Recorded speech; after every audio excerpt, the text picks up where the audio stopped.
what's up to the point, listeners? It is your boy, Chris, host of Home Services to the Point Home Services Podcast.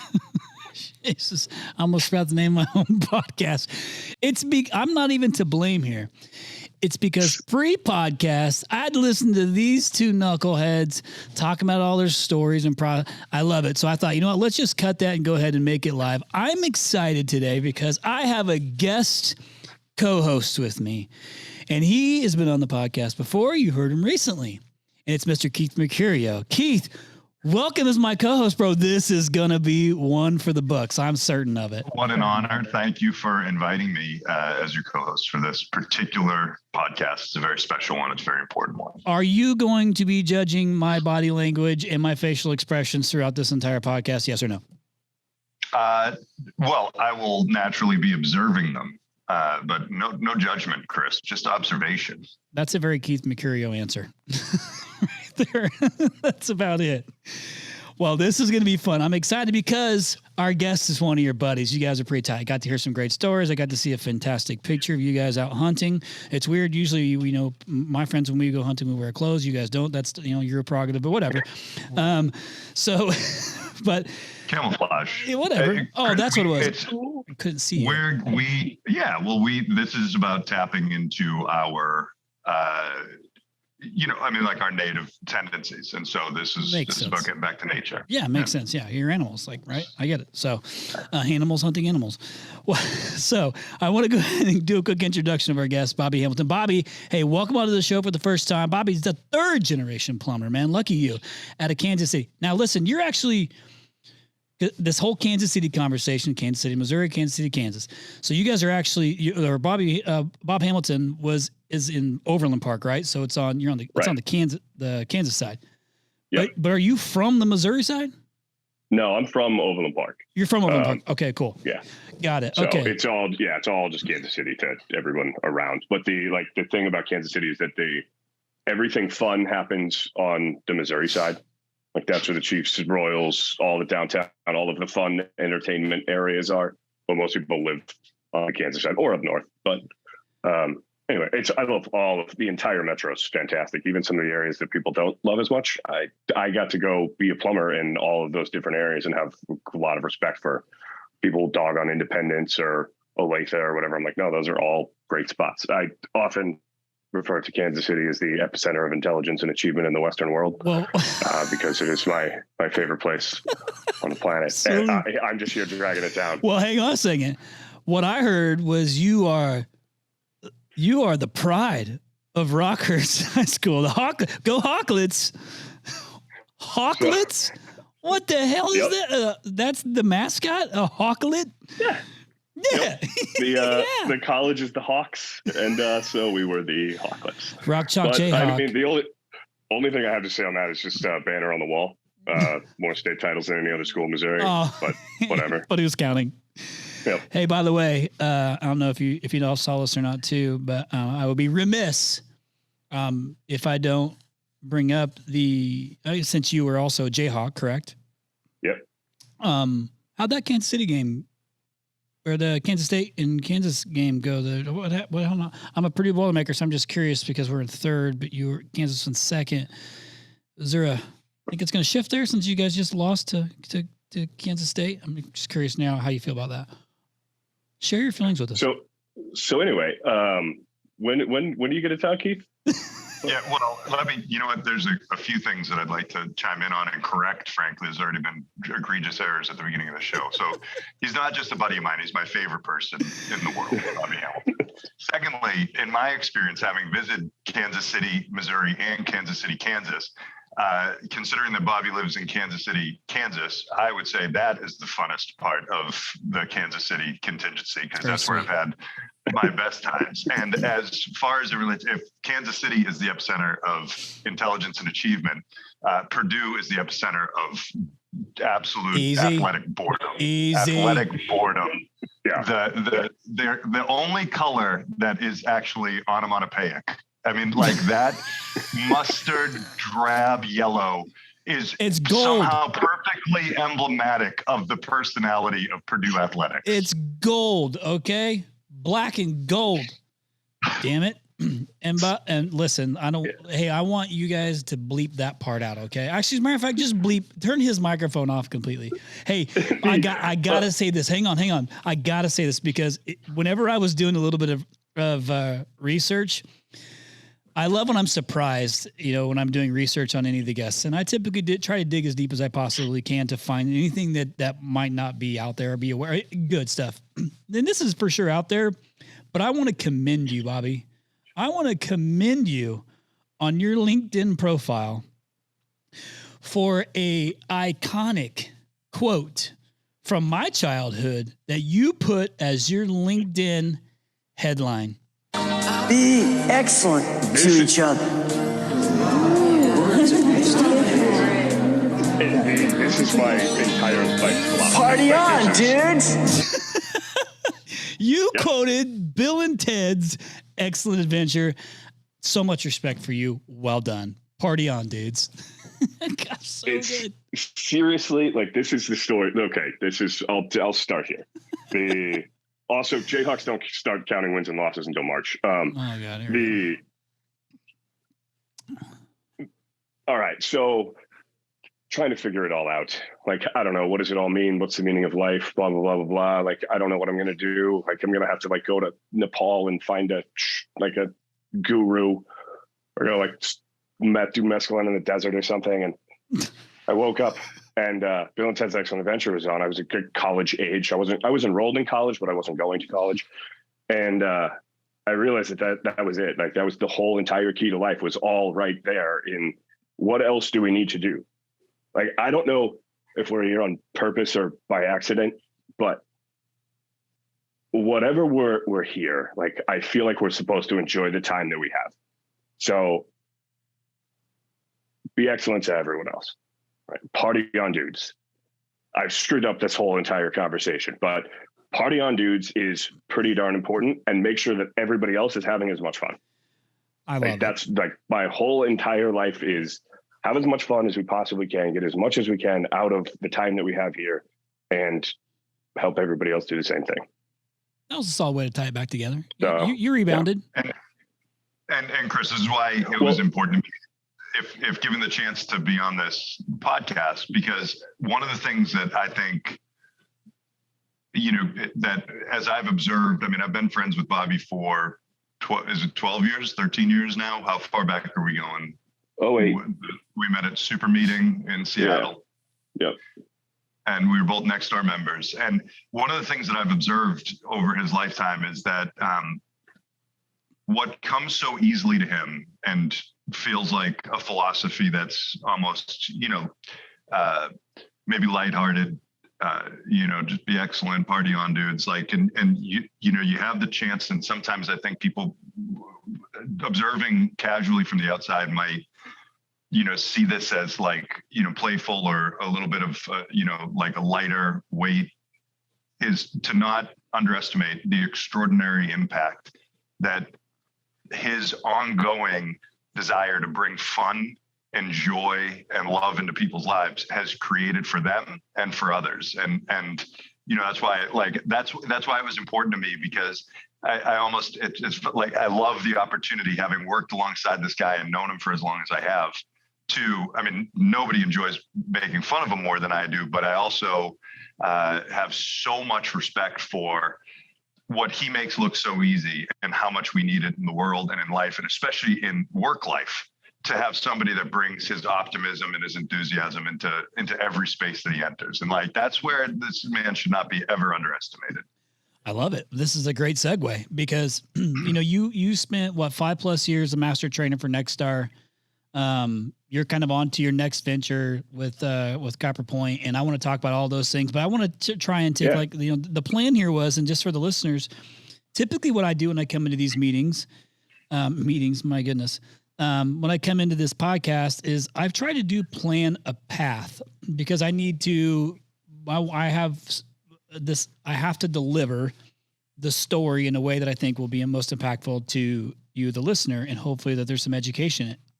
I literally made when Keith and I were on our last podcast recording together, I said, I'm going to come into this one completely unscripted and just tell the story, because it's a great one to tell.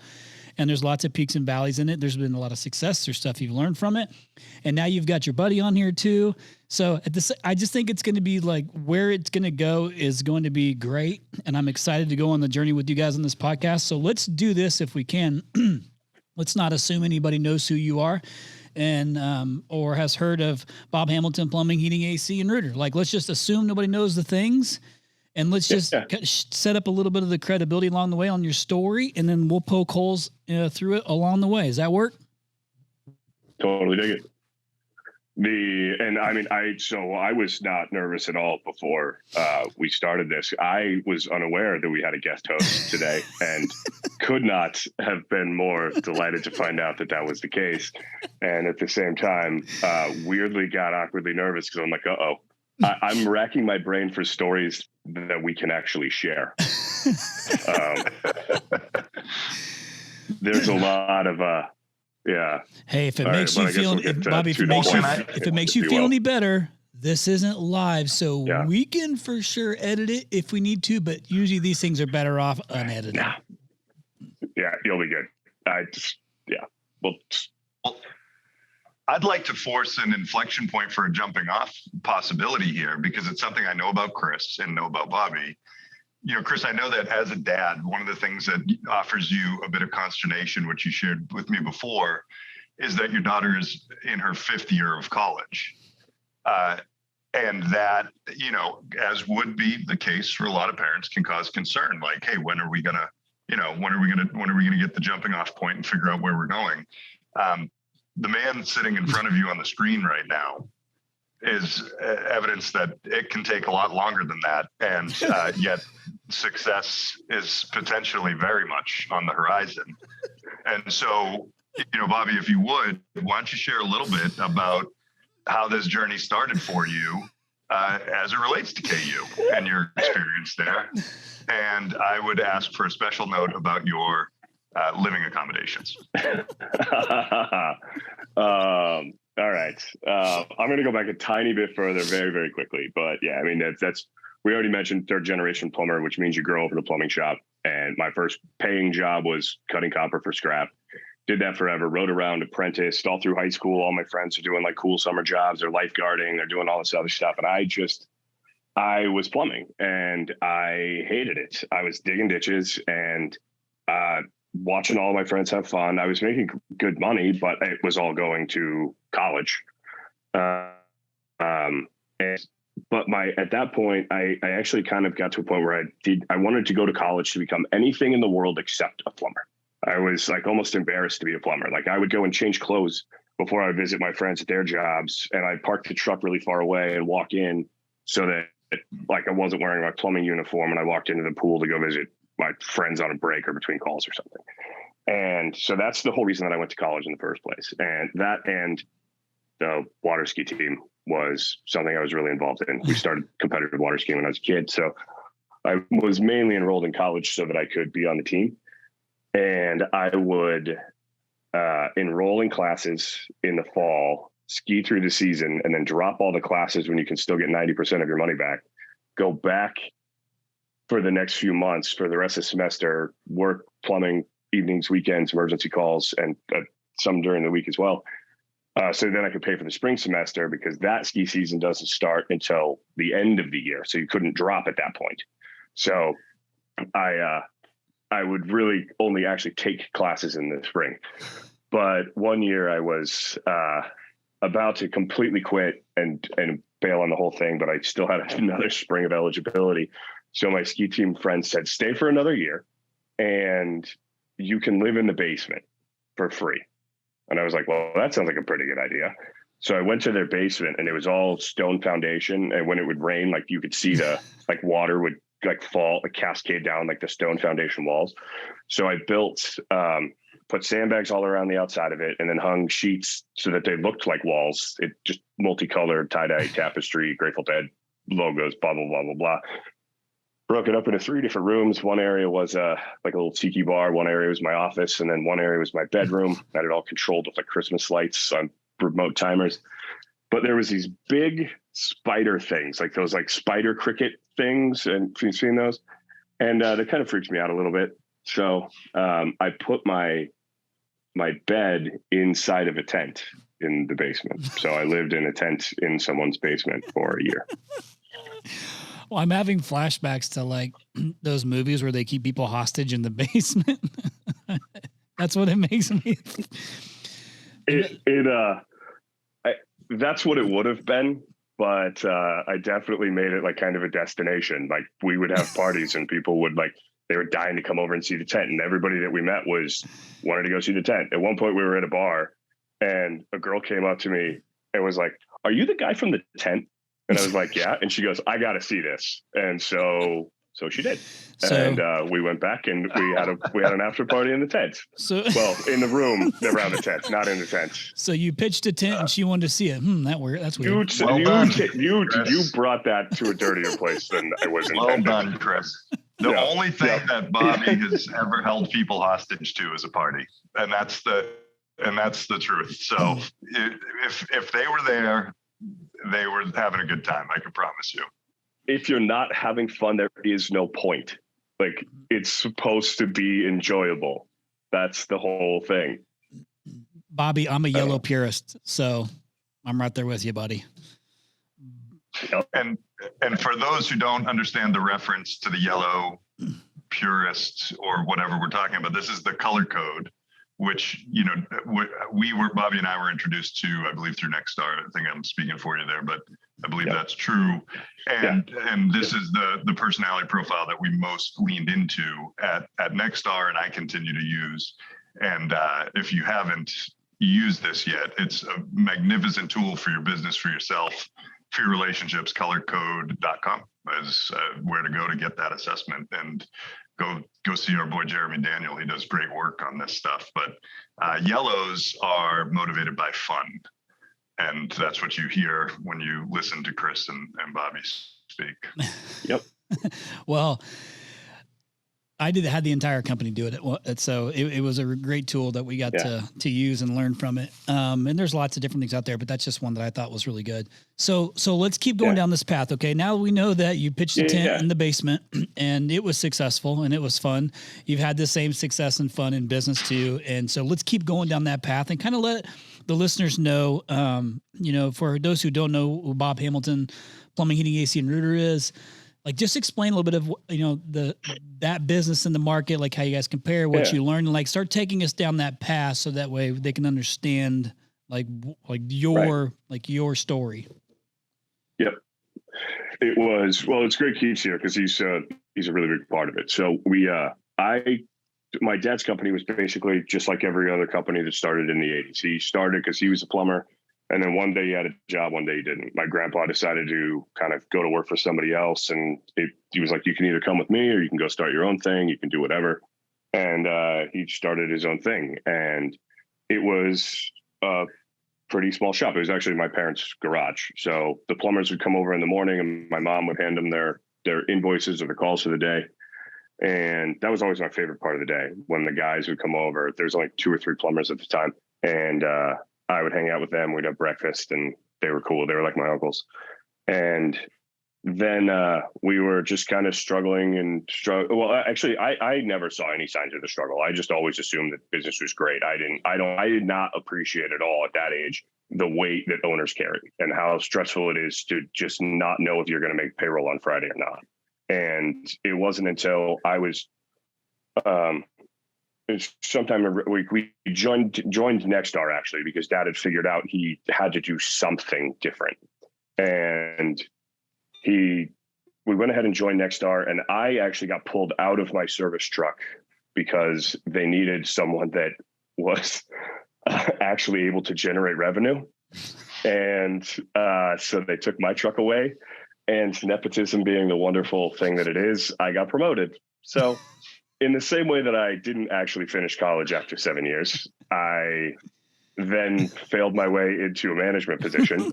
So I kind of failed my way, and then just successfully failed my way to. It's very encouraging. Everything. It's great. This is great. Yeah. This is a great lesson. And just accidentally got promoted. And then I was the manager, but I was not very effective as a manager, as came to be known when my dad came into my office and said, Friday's the last day. We can't make payroll. So we're closing the shop. And he came in, he would go out to his truck every day after lunch and take a little bit of a nap. And he came in, he's like, you could tell he'd been crying a little bit. And my sister had been working there, like was maybe just coming back, and he called her and got her to come back. We somehow floated. We somehow survived the week. And my sister came back and really quickly realized that this girl actually knew what she was doing. And I had no business running a company like this. And so I went back into the field. She took over and said, we're just going to do everything exactly the way Nexstar says from now on. Dad, you're the mascot. I'm in charge of everything. Bobby, you're doing sales. I'm running the show. So it was really through Amy's effort that the things really turned around. And when we started to adapt and apply that, not even adapt, when we started to just apply the Nexstar principles without trying to adapt them, that's when things started to go really, really well. And we went from, like, I think we were doing $3.5 million at negative 1% profit. And after a short amount of time, we had the thing clicking at 30 million, 25%. And it was a pretty awesome business. And it was really cool to get to work with my family. I came back into the office after a while. We actually went to the super meeting in 2008, and that's where I met Keith. And he was plumbing for his company in Boston still. Neither one of us were like necessarily managers at the time. I think you were the trainer. Is that right? And I met Keith, and that was a big moment in my life, because even through then I had felt like I didn't really love the business, but I didn't feel like I had another choice. And I was still embarrassed to be a plumber. And it was actually, this is one of those stories I was saying is borderline for the show. We went out, another meeting a few months later. I think we're in Philadelphia, and we went out to like kind of a nightclub, and I'd never seen anything like that. Like I'd only been to, like, I don't know, bars in Kansas City. I didn't know they had like nightclubs outside of movies. And we're ordering drinks at the bar, and two of the most insanely attractive human beings I've ever seen in my entire life came up to us and started talking. And of course, they're not talking to me, they're talking to Keith. And they were like, so what do you guys do? And he goes, oh, we're plumbers. And I was like, dude, you can't say that. We got to be fighter pilots or something. And he goes, and he looks at me and goes, what are you talking about? Girls love plumbers. And I was like, no, they don't. And he was like, yeah. And it turns out he was right. So that was, I mean, we hung out for a little bit and we went separate ways, but that was really like a really, really important moment in my life. That was one of the first times that I was like, this is actually something that I should be really proud of. This is an amazing thing. And that's when I started to really get excited about the opportunity. Because before that, I was just like showing up, Eeyoreing my way through, and not trying to work on myself at all, not trying to improve, not trying to, not helping anybody else. And like the spot that I was in for that period between college and meeting Keith was, I won't say a dark time, but it was one of like I just wasn't having as much fun. And then I met I met Keith, and that completely changed my course. And not to mention the value of that exact program. I walked into that, like it was a 1-hour breakout about sewer sales. And I walked in and I was like, this is going to be so stupid. I already know all of this stuff. We're already really good at sewers. I don't need to be here. And I walked out after Jack Tester led that meeting, and I was like, everything in my life is wrong. I have to go back and change everything. And it was like that one weekend completely flipped my direction on its head. And came back and got into sewer sales, figured it out, developed a system. Then Keith is actually starting to train that as like a 3-day class. I went to the class. I helped him a little bit with it. And then afterwards I was like, this is pretty good, but you're missing some stuff. And he was like, well, okay, fine. Why don't you write it? So I did. And then added that content to the class that they had. And then he's like, well, will you help me train it? So I did. And then it went from doing 3 trainings a year to 6 trainings a year to 10 trainings a year. And I got to a spot, I just sucked at both jobs. So I had to kind of pick, what am I going to do? And I decided I was going to leave Nexstar training, and I was going to stay and just focus on Dad's business. And my dad found out that that's what I had been thinking. And he was like, no, that's not okay. You go do that. You love it. I know you love it. You're good at it. Don't stay here because of me. He's like, quit being so safe. This is like, you're doing this just because it's the comfortable, safe, easy thing to do. Go do it. Take a chance. You can always come back, but you need to go do the thing you want to do. And that was awesome. And I left and joined Nexstar. Bob Hamilton kept clicking for another year or two, and then they ended up selling to somebody else.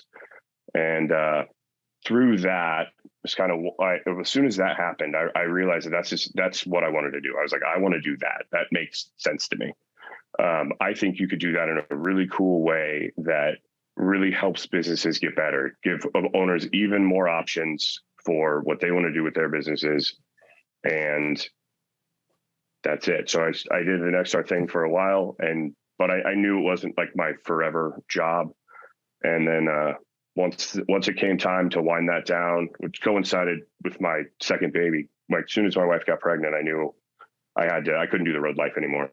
As awesome as that was, I needed to go ahead and take the step and take the chance on the thing I wanted to do. And that's where I am now. So wherever you want to dig into that.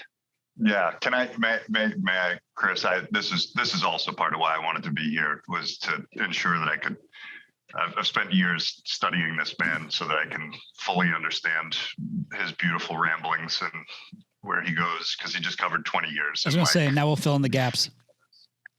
Yeah. So I think just a couple things to put, because there was like some that was important there was, we were both Nexstar members, as you pointed out, and then there was kind of a leap there, a jump to when we were working for Nexstar. So what happens is, Nexstar, we were member trainers for Nexstar first, and that was so we were still working in our companies, and we were member trainers for Nexstar, and that's where we started to get brought along in that Nexstar. In that Nexstar path. And then I actually went and I became a full-time trainer for Nexstar, an employee of theirs. And that's when I started doing sewer sales and was utilizing Bobby's experience and his expertise to help develop that program, because he was brilliant at it. And then eventually there was a moment in there where, as the director of training, I reached out to Bobby and said, hey, are you ready to make this leap and come work for us full time?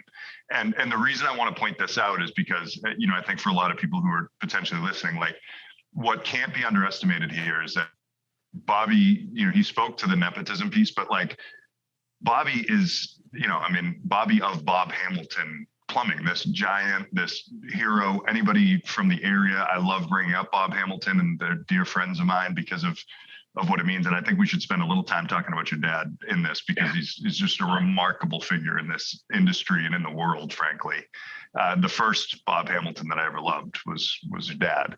And so, but Bobby had like every security in place to have stayed at Bob Hamilton and had a illustrious career and have inherited all of the, possibility that came with being Bob's oldest son in this now thriving business. And he had the courage to make that leap over to Nexstar and become a Nexstar trainer, where he wasn't going to have a name to lean into that was going to support him, and where he was going to have to make his own way. And I think that's a really important part of this journey that deserves to be honored, along the way, and kind of stamp out that timeline too. And that's what he then went on to do really successfully for 5.5 years. And before making the move to CopperPoint and founding CopperPoint. So was 2008 when you started doing the when you guys started doing the training with Nexstar at first? Is that when that what time? I'm trying to keep an eye on the timelines here. Right. Yeah. Yeah.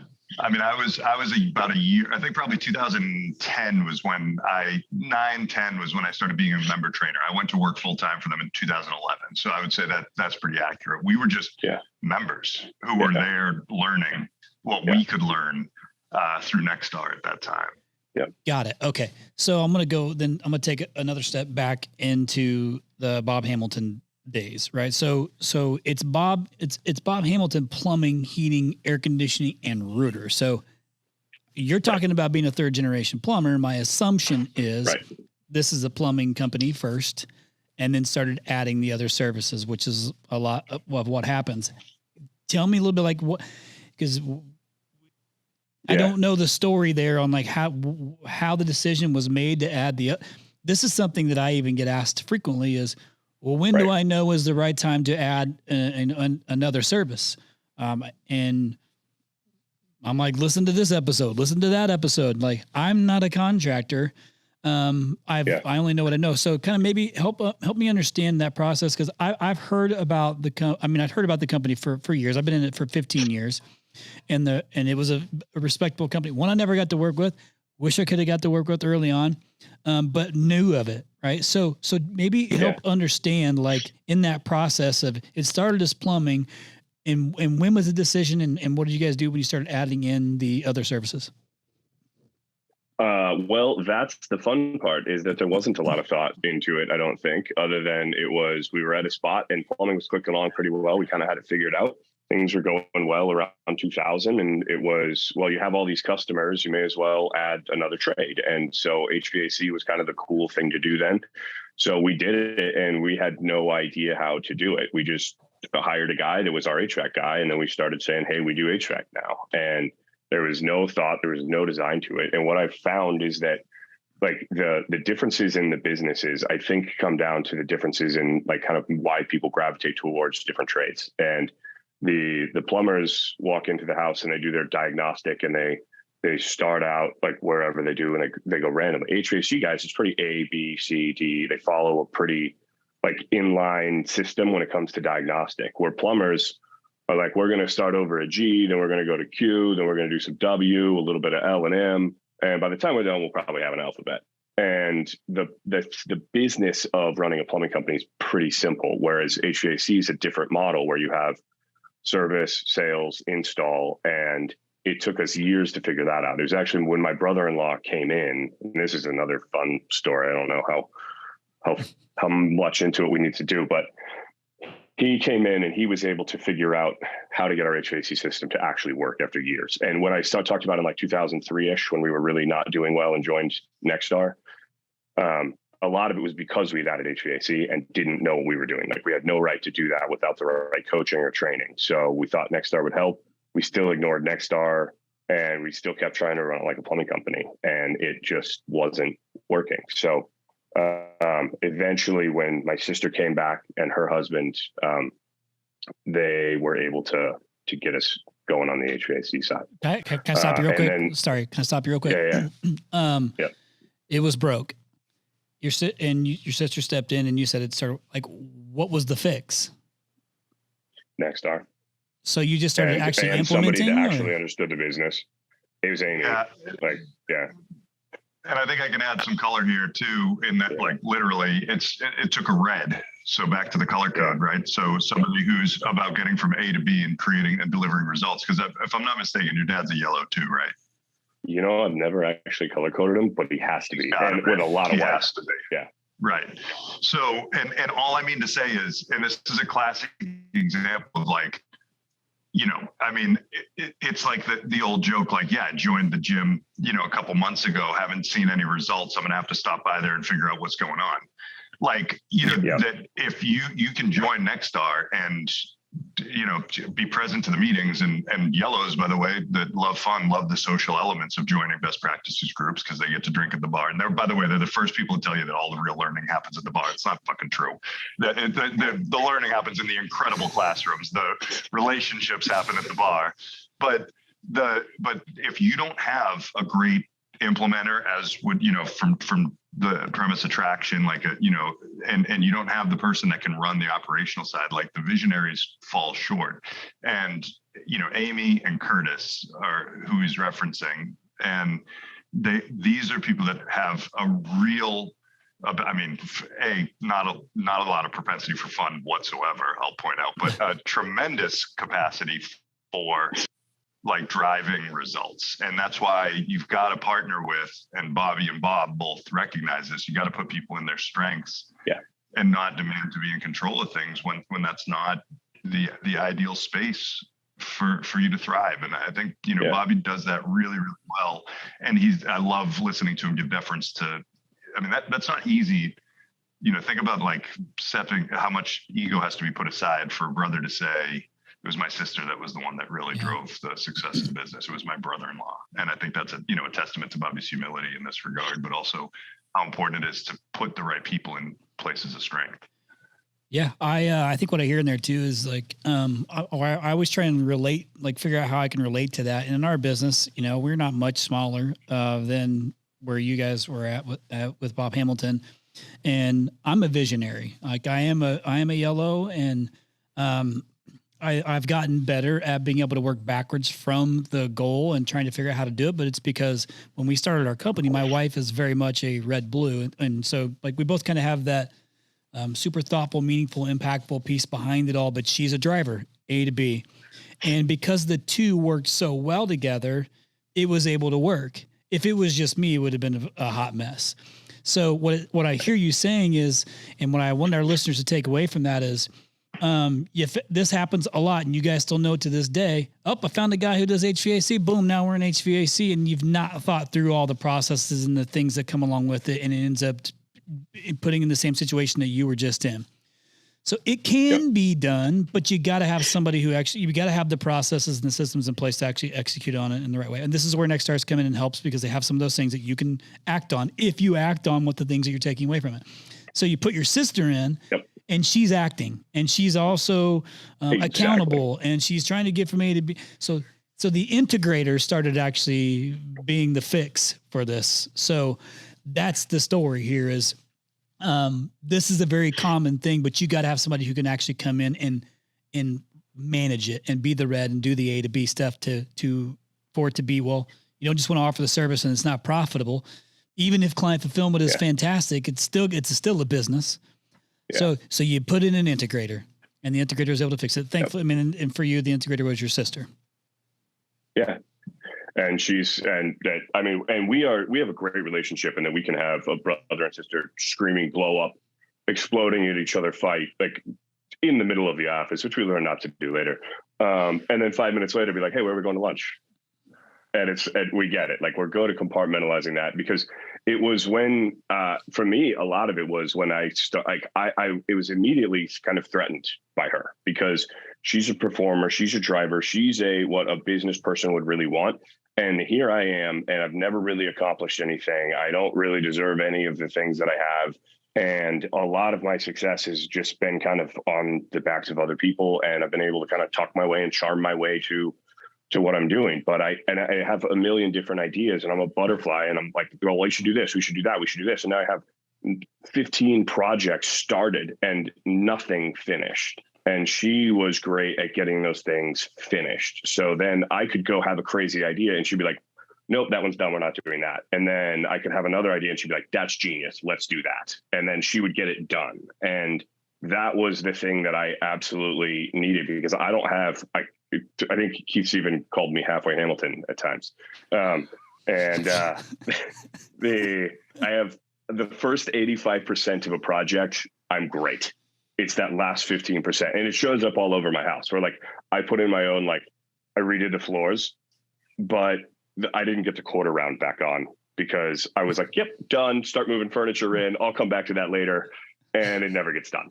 And without having somebody, for me anyway, that can get that last 15% executed is something that I require. And so I know that's an efficiency, but it was when I started to actually value the things that I am good at, and started to understand, and this is something Keith helped me with a lot, is understanding that there are things that I am adding value, even though it's maybe not as tangible or as desirable of a skill as someone would want to hire out of college.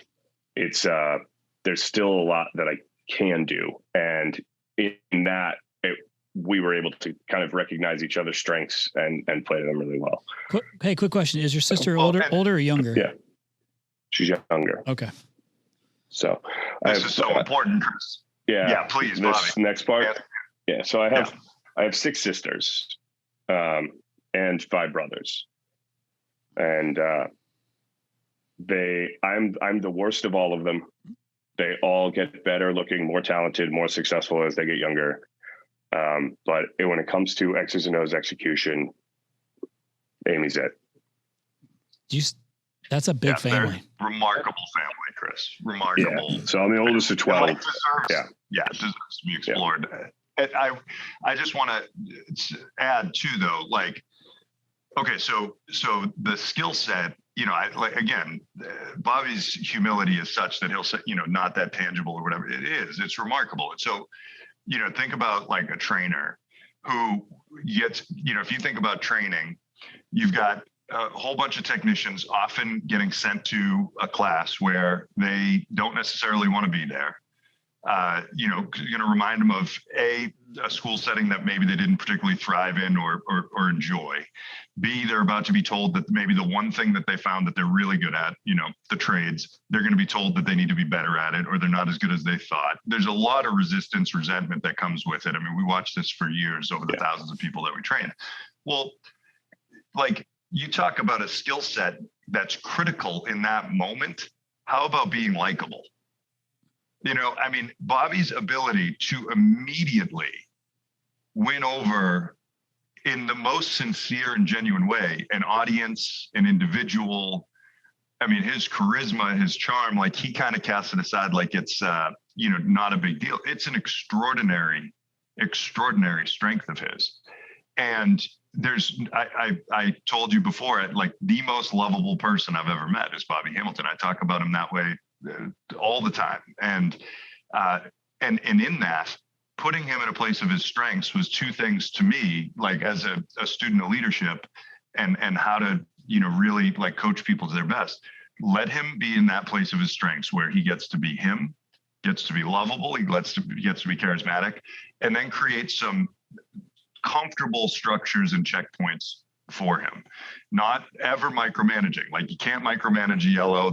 It'll suffocate them. They'll lose it. But give some checkpoints and some moments where we can celebrate accomplishments, and that you don't give too much leeway along the way, where I had my moments where I sent Bobby and Thad, who were both yellows, off on a project together that was like a month-long project, and found out 2 days before that they still hadn't even begun it because they completely re-engineered and imagined what it was going to be. And I was like, oh God. But if you put those checkpoints in place, you get the best of what Bobby had to offer, which was all of his charm and charisma, along with a little bit of accountability that created like structure for him, and he thrived in it. And it was, you can't ask for a better trainer than Bobby Hamilton. He was magnificent at it. And so those don't be undersold on what these strengths and skills look like, especially to those listeners who might be hearing themselves in Bobby's story. These aren't lightweight skills. These are remarkable talents. Yeah. Thanks for calling that out. Because whenever Anna and I had these conversations, Anna's my wife, Bobby, and she's our COO. I'm the CEO. Yeah. But because I'm the yellow and she's the red, blue, she can't do what I do. And even though to me, it's like, it's easy to go and be, an extrovert, and like, because it's what I enjoy doing. I enjoy talking to people. I'm not afraid to talk to people, and I believe what I believe, and I'm a big visionary, and I'm not afraid to execute on the vision. But she's the one that is the checks and balances that says, of the 10 things I bring, like we all joke about this, I'll say, hey, I got some great ideas. I get 10 things. I'm lucky to squeak one through that once she's like picks it apart. And so as frustrating as it is, like probably you experience the same thing where I'm like, no, she just don't get it. I've learned that that's what drives the business. She helps us execute on what we finalize that decision is going to be. Yeah. Something that I thought was really good in your story that you were saying that I want to touch on is when your dad had come in and said, that's it, we're done. Like we're done. And then you talked about, like, that was a moment where I'm like, that's probably a no shit moment. Like, oh my gosh, like this is, there's gotta be some like disappointment in there. Some like that gut feeling of like, oh, let down, and like all the things.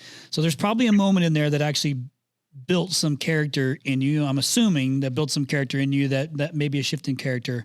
But another thing I want to hit on real quick is when he had told you, go and do the Nexstar thing, like that's what you want to do. What I hear in that is the passion.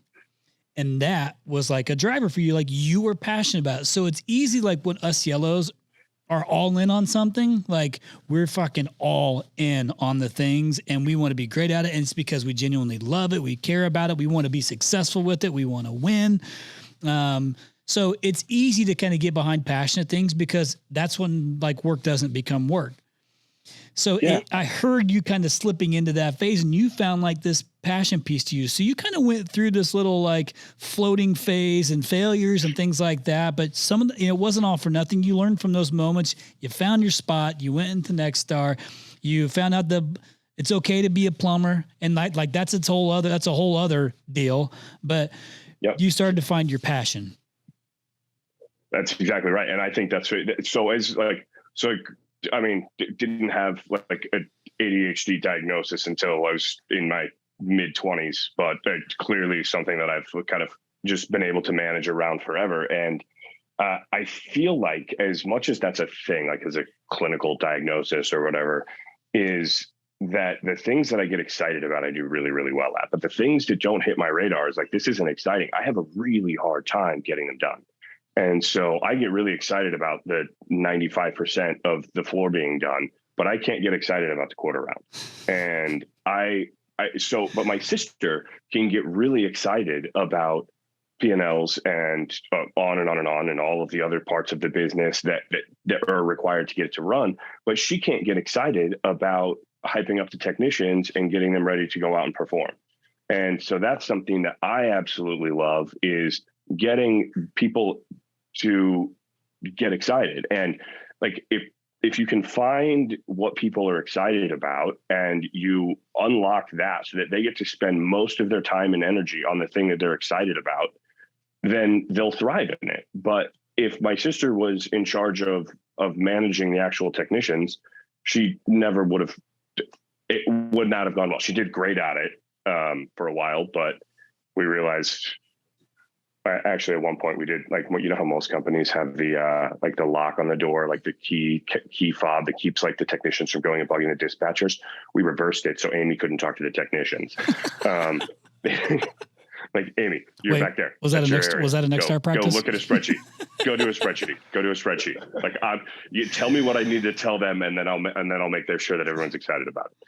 So finding the things that people are excited about and putting them in positions to do that is what gets me going. Because I'm just not like, the guys I work with now are amazing at the spreadsheet and the back office part of it. And they're awesome, but they can't get excited about going and, training and talking to plumbers. And so it makes it work. So now you've shifted into this, like, I think we're like almost an hour into this thing. I think we're about 50 minutes into it, which is flying by. But I want to talk about like this next phase, because all of this is kind of a buildup for where you're at right now. And I want to talk a little bit, and I want to get Keith's perspective on imposter syndrome. And if that, because it is obviously like it's a real thing. And I think it's actually common. I mean, to me, a lot of times I feel that way. Like, so you're now going into this next phase, and the way I view everything in business is, and right or wrong, just the way that I'm doing it from my perspective is, I, as a CEO of Rhino Strategic Solutions, am ultimately responsible for all the things that happen to all of my employees within these walls, right? Like, I am responsible for their futures, professionally. But to me, that's personal, right? Like, I take that personally because my vision has to be big enough for everyone else's vision to fit into it, right? And there's a lot of people here. I'm okay carrying the weight of that. But there's certainly times when I'm sitting there looking back at it and I'm like, oh shit, can I do this? Like, can I really do this? Well, you think about the position that you've put yourself into. You've had, like, I mean, whether you had felt it or not, you had to felt it at some point in time. You had to feel the pressure of being a third generation plumber. It's the family business. I come from a farming family. The fact that I didn't want to farm, I know really frustrated my grandpa, but I didn't want to have any part in that stuff. That was nothing I wanted to be a part of. So I felt like maybe I let him down a little bit, right? But you've kind of been through that phase in your family. You've had some failures in the family business, and there's like, you got through it, you found a passion, you moved on, and now you're kind of going in this next phase where, let's face it, like if you're trying to grow multiple brands, that's a lot of responsibility, and you got to be making some really good decisions, but you got to have like really good teammates with you that pick up the slack on where you suck. Right. And because that's the responsible thing for you to do as a leader, is to fill the gap with really great people who excel at the things that you don't. And I think that's probably one of the biggest things I've taken away from being like a yellow purist is I have understood that I need to not try and do the things I suck at. Like you and I are cut from the same cloth. What you just mentioned about your floors, you got further than I did. I'm at least at the point where I could visualize and be like, that looks really good, but I'm not handy. So I can't do any of this. If I did, it's going to look like shit. I'm going to repay somebody to do it anyway. But if I was handy, I would do the same thing as you. I wouldn't want to put the baseboards back on. I wouldn't want to finish all that shit. Like I would get most of it done, throw some stuff over and be like, see, this looks really good. We did a good job. I will say this. The only trade I ever really learned was electrical, and not great. I just learned the electrical trade, residential electrical. And so when we bought our new house like 8 years ago, we built the pergola out back. I thought, I got this shit. I'm going to do the electrical for it. I did it for about 4 days, spent about $1,800 putting up some lights, the TV, the fireplace. And then I had somebody come in and rip it all out and completely redo it because I didn't use the right wire to get the job done. I not only did I put it in the wrong conduit, I did all the things wrong. The point is like, that's not for me. I know what lane to stay in for me. You're going into this phase where you can impact a lot of lives positively or negatively. Right. So now, but you're pulling from all that past experience that you've had, and you get to apply all that. And what I hear Keith saying about you too, and what I'm kind of learning from you is at your core, sounds like you and your dad both are just really good, genuine dudes who want to do good stuff. You know, and I can get behind that, you know, but you've heard the term too, like great players don't make great coaches. And you've heard those things before too. Like maybe you're a great coach and not a great player. Like, you know, like somebody who's actually executing on the X's and O's. No, I mean, that's definitely and that was a big fear, especially in this. But I mean, the first time that it really showed up was when I started doing Nexstar training. I was trying to do it like Keith did it, and because he had set the model and he was so great at it, and I was trying to be like another like a copy of Keith, and it wasn't until I realized that if I'm doing it, it just doesn't work. Like I'm not there. We have different things. We have different passions, different things that get us excited. And so we just have a different approach to it. So when I stopped trying to be Keith and said, this is how I'm going to do it, and this is where I'm going to focus, and this is the way I'm going to be successful, then it was really successful. And then moving into CopperPoint, I knew that like when it comes to the how a business operates, I've been training those, writing and training those practices with my time at Nexstar for a long time now. But I knew that I knew nothing about the world of M&A or PE or whatever it is. And, but they'd been recruiting me and kind of talking to me about doing some different things. But I was really, really scared that I would not be able to do it because I didn't even necessarily understand like the skill sets of what I was looking for. Because I'm pretty good at the self-awareness, and I know what I'm bad at, and I know where I need help. So that's helped me with building teams in every level of business that I've been in, is identifying what I need help with and who's really good at that, and finding those people and putting them there. And then when I met 1248, sorry, it's a family office, so we're not actually PE. We have a totally, well, not that different, but functionally it's a little bit different. Family office versus PE thing, that's a story for a whole other time. But when they put me in touch with Wes Brown, who's the CFO of CopperPoint, and within 5 minutes, I was like, yep, that's the guy that I have to have. He's got it going on. He understands his business. He has a PE background, knows the good, bad, ugly of that whole business. And I realized that was the first gap that I had to fill. And teaming up with Wes is the reason that CopperPoint is going to be successful. Like Bobby is great at what Bobby does, but you would never sell me your business. You would be stupid. Bobby and Wes, that's a whole nother story. Bobby and CopperPoint, like the team that we've built and put together around that is awesome. And actually now my sister is working at CopperPoint. So that's cool, man. Yeah. Well, hey, so you realize how crowded the space is, right? Like it got super crowded, and you decided you wanted to step into it and go to bat, huh? Like, did you guys just start doing this middle of last year? Is that what it was? Somewhere around there? So yeah, we officially started in July. July 1st is kind of our official first day, and that's when we started really moving forward. I'd done a little bit of work before that, kind of getting things ready to go, but that was when we really kicked it off. Hey, Bobby, can you, though, I think there's an opportunity to speak to, I challenged you on this as well when you were considering org / had gone down this road, and you kind of shared the mentality of your backing and the org as it relates to the abundance mindset. Would you just kind of allude to that a little bit? Because I think this is a perfect opportunity to look at like the way that y'all are approaching this. Yeah. Well, I mean, it just, again, you go back to the way that plumbers and electricians and heating and cooling guys operated throughout the 80s, where they were all like pitted against each other. And there was the mindset of scarcity that like, we don't like, we have to compete for all of these customers. And it wasn't until Frank Blau came around and started then Contractors 2000. It's like, guys, we're operating from a place of scarcity. We're so much better if we all work together in this. We'll be even more effective.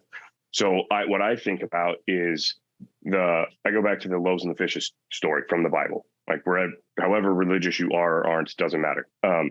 But the idea that a bunch of people decided to go wander in the desert without enough food, they didn't pack a lunch, probably not that likely. Whereas what was more likely happening is that everybody had food, but nobody wanted to tell anybody else they had food, then would try and steal their food. Well, finally, like for me, like the real miracle of the story is you have one boy that steps up and says, hey guys, you can have some of mine. And as soon as they start sharing, turns out there's more than enough for everybody. And there's extra. And so that's where, if we operate from a place of abundance, like there's tons of great businesses, there's tons of great people. We're not short on plumbers. We're not short on plumbing companies. We're not short on HVAC guys or electricians. Like we're short on contribution and people actually sharing the thing that they have that's of value. And so, yeah, there's 100 other competitors out there, and they're probably great fits for people. To me, the more options business owners have, that's only good for the space. Like for a lot of people in their different life situations, I guarantee CopperPoint's not a great fit, but for a lot of people, it might be. And this idea that, oh, screw you, you're stepping into this space and it's already too crowded. We can't buy businesses already. Multiples are out of control, blah, blah, blah, blah. To me, it's like, guys, what are we doing? Like we're all in this for the sake of the industry, the technicians themselves. Sounds like a scarcity mindset. That's exactly what it is.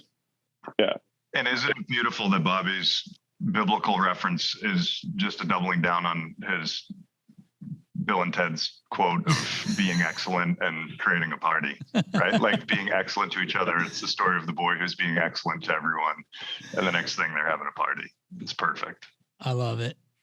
I mean, first off, great. How I would have never thought I'd done a podcast where we connected a biblical verse to Bill and Ted's Excellent Adventure, but we just did it.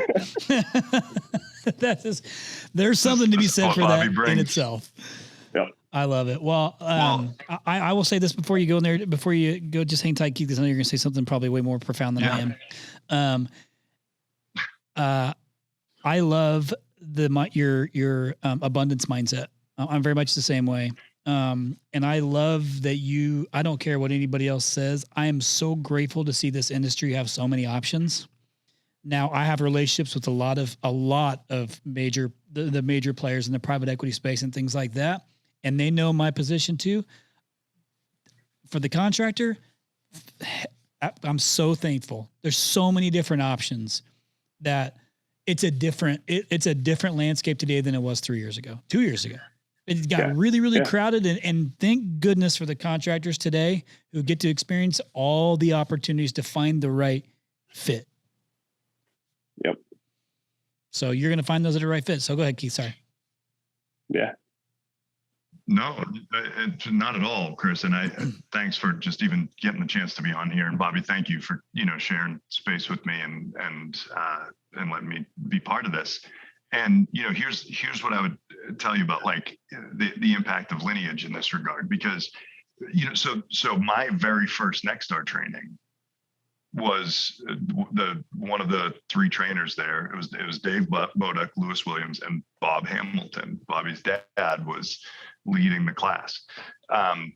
And I've told this story for many, many years, but up until that point, I had operated from a scarcity mindset. And the premise was that, to me, the only way to be like wildly successful in business and to be prosperous was to be also kind of ruthless. And I had only seen models of people who didn't care greatly for bettering humanity and taking care of people. It was all very competitive. And competitiveness has its virtues, but in business, it's often, part of the scarcity mindset. And the first time I met Bob Hamilton was the first time that I said, not only does it appear that you can be an amazing person and successful, but it actually appears that being an amazing person might make you more successful.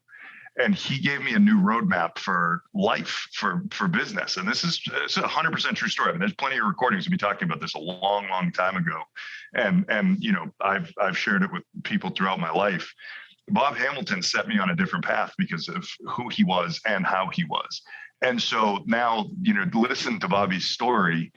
And that's what you hear is somebody who focuses on being excellent to people. And as a result, continues to achieve extraordinary things and bring people around him who want to be a part of it. Like that's to me, the story that should never be missed in the Hamiltons and why they're such a special family. Party on, Thank dudes. Party on, awesome. dudes. What a great way to wrap it all up. Well, guys, listen, thank you both. I'm glad we got to make this thing happen. I hope this was a pleasant surprise. I'm sure it was for you, Bobby. This is just a precursor to your guys' upcoming Brokeback Mountain trip, hunting trip that's coming up in a week or so. Your guys' hunting trip that's coming up. But I'm glad to be able to do this with you guys too. And it's cool to know your story. I love learning. Like I said, I love to be a student of just the industry as a whole. I've learned so much about so many people who I've heard of over the years, but don't really know all the things. So to me, it's cool. It's like a history lesson in each company. I love that stuff. I'm a big history buff.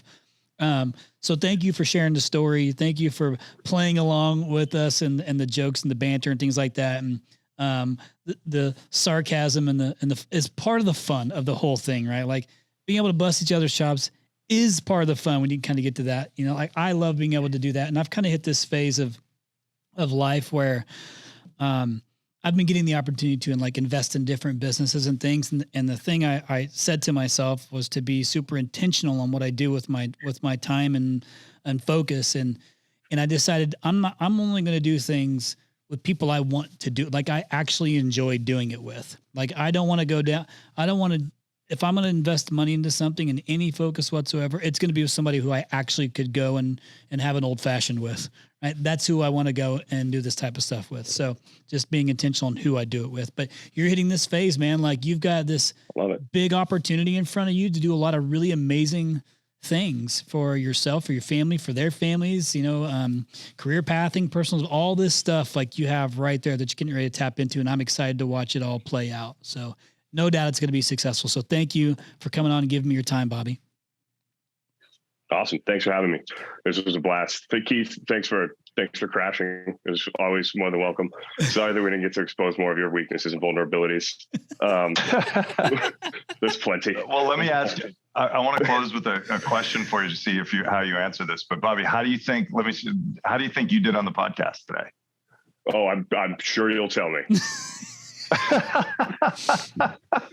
That's a better answer than the one I was like. I wanted to leave you with my favorite all-time Bobby answer. I'm sure that I left plenty of room for improvement. That was it. Every time he came back from a training, how did it go? I left plenty of room for improvement, Keith. I think that's a great motto to live by. Listeners, there you go. Just keep in mind, there's always room for improvement. You can always leave plenty of room for improvement. Yep. Guys, I appreciate you so much. Thanks for coming on. Keith, I appreciate you hopping back on, man. You gave me a big chunk of the day today, and I'm grateful for it. So listeners, hopefully you enjoyed it. Bobby, if you want them to reach out to you through the website, through LinkedIn, whatever it is, you just want to share the best way to connect with you for any of our listeners? Yeah. So all of those are great. My cell phone number is probably the best way to shoot me a text. Honestly, that's cool. I don't know. Well, I then, normally do. Well, then if you're going to share it, share it. Yeah, it's 913-208-6825. There you go. All right. Reach out. Make sure you, Awesome. Bobby said he really likes to get those text messages though, between 1 and 3 a.m. I think is what you'd said, as you prefer that time frame. It doesn't bother me, actually. It's probably up. But the website though it's CopperPoint Co. CopperPoint is actually like a big insurance company, CopperPoint Co., which is a whole nother meeting we can get into another time. But CopperPointCo.com is the website if you want to check that out. You can fill out the little, hey, let's talk. Cool. Perfect. If you want. Awesome, man. Well, I hope you get some people reaching out to you. The listeners probably will. And like I always say to the listeners too, and I try to end the podcast with this thing, we always cover so many different things and topics, and especially when you have Keith pulled into something, because he'll make your head spin on different stuff, and certainly loves to challenge me. And I certainly know that I've left room for improvement after I've talked to Keith. So thank you for all these humbling moments you give me, Keith McCurrier. You're so fantastic at that. But Bobby, congratulations on your story, man. And like the perseverance of the story, find your passion, kind of going on doing your own thing. I'm excited to watch your journey. And I'm just cheering for you, dude. So I'm glad we got to connect through this whole experience. The fact that I had a podcast with you and Keith on the same day, neither one of you knew, and you guys are this tight of buddies and we're able to make this thing happen, was meant to be. It was meant to be. So the universe, man, connects everything. I love it. So listeners, remember, you got to do everything, but you got to do something. No 0 days. Listeners, thank you so much again for listening to this podcast week after week. We are extremely grateful. Again, the whole purpose of this podcast is to give back to the home services industry that we love so much, whether you're a rhino or not. We really, really appreciate all the subscribers. And if you haven't subscribed yet, please go in and subscribe, and you'll get all the episodes sent to you automatically weekly. Also, we have really enjoyed your feedback. It's so meaningful for us when we get to read the nice comments that you guys put. So keep doing that. And if you don't know how to do it, here's what you got to do. You search for To The Point Home Services on Apple Podcasts. You click on our profile, scroll all the way down to the bottom, and hit write a review. And be honest and share your story and how the podcast has impacted you and your business. Thanks again from the bottom of our hearts at To The Point Home Services Podcast. We appreciate you.